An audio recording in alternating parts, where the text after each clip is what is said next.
morning to you, Darren. Good morning to both of you. So we both had a chance to see the movie. It's absolutely beautiful, Thank even you. though it's a little bit dark. Yeah. I read that this started with a poem when you were in 7th grade. Well, Took a little bit of time. Yeah. It's only been 32 years from idea to today. It all started off when I was 13. I had a magical teacher at junior high school in Coney Island, where I grew up, and Mrs. Freed said, all right, everyone take out a piece of paper and pen and write a poem about peace. And I ended up writing something about Noah, and I ended up winning a contest, and it was kind of the first moment that, I saw myself possibly as a storyteller, and so the path began. And that teacher actually has a small role in the film? Yeah, well, as the film started to come together, I decided to reach out to her, and both my parents were retired school teachers, so through their connections through the Board of Ed, we found her retired down in Florida, and I sent her an email, and she came up, and then I put her in a scene with Russell Crowe, a one-eyed crone. We put makeup on her, and it came out pretty good. Well, speaking of Russell Crowe, I read that you promised Russell Crowe something when you asked him to make this film. What did you say to him? Well, most people, when they think of Noah, they have very big expectations. So I said, Russell, I promise you'll never be wearing a robe and sandals standing on a houseboat with two big giraffes sticking up behind you. And that's what this movie is about. It's about changing people's expectations. Because for me, when I was a kid, and I read the original story, I didn't really sympathize with Noah. I was thinking about the people that didn't get on that, because I was wondering if I would be good enough to get on the boat. Right. And so everyone was wiped out. So there's actually a very, very more intense story going on. There's been a lot of talk about how accurate this is to the book of Genesis. I read you said this is the least biblical movie ever made. Yeah. How did you walk that fine line, knowing that audiences might get upset because it wasn't accurate, and other audiences might get bored because it was too accurate? Well, when I said least biblical film, what I was saying was that we were reinventing the biblical epic, because most people think of their grandma's biblical epic.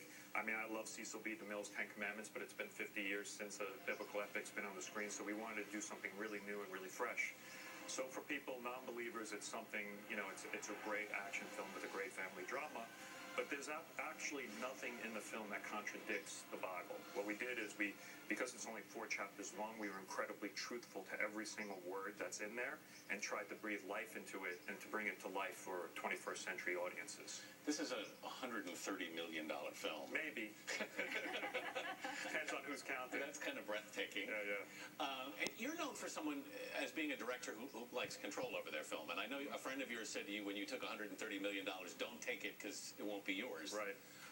But it didn't turn out that way. It worked out fine. I had great partners with Paramount Pictures and Regency, and we all worked together to make the best film. You did fight over the final cut, though, didn't you? Well, there was a lot of publicity on that, but there's not a film in the history of filmmaking where there's not discussion. When I made a $60,000 film like Pi, my first film, A Requiem for a Dream, there was a lot of discussions with the people who threw in $15,000 about what was going to be in and what was going to be out. So, of course, those conversations happen. But the nice thing about working with studios is they're incredible filmmakers, and they've done this many, many times, and they can really be very helpful. One of the things that's really striking about this movie, though, is the landscape. I mean, you shot it in Iceland against everyone's sort of nudging of other places it should be shot. Yeah.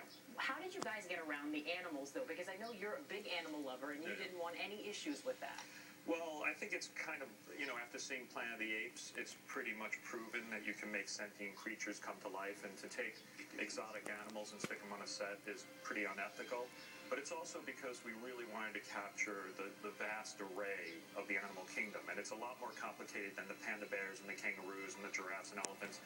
The animal kingdom is amazing in its variety, and the only way to do that would be with digital work. I think of you as a pretty intense filmmaker, and you've said, I'm in pain the whole time. Oh, yeah. Shooting, editing. Why is that? Well, because you're always pushing yourself. The thing about filmmaking is you have a limited amount of time, and it's just a magic amount of time, and you just really want to make the most as possible. So you're always yearning to do better. I can't say it's always pain. I mean, I love the process. I love working with actors, but you're pushing yourself always. So I guess it's pain in the same way that I imagine if you were a marathon runner, you're always trying to get an extra couple of seconds off of every mile. You're like Noah building the ark here. Absolutely. Believe me, that joke has been said. Aronofsky, the movie was absolutely excellent. Thank you so much for coming on this morning. Thank you guys for having me. That was great.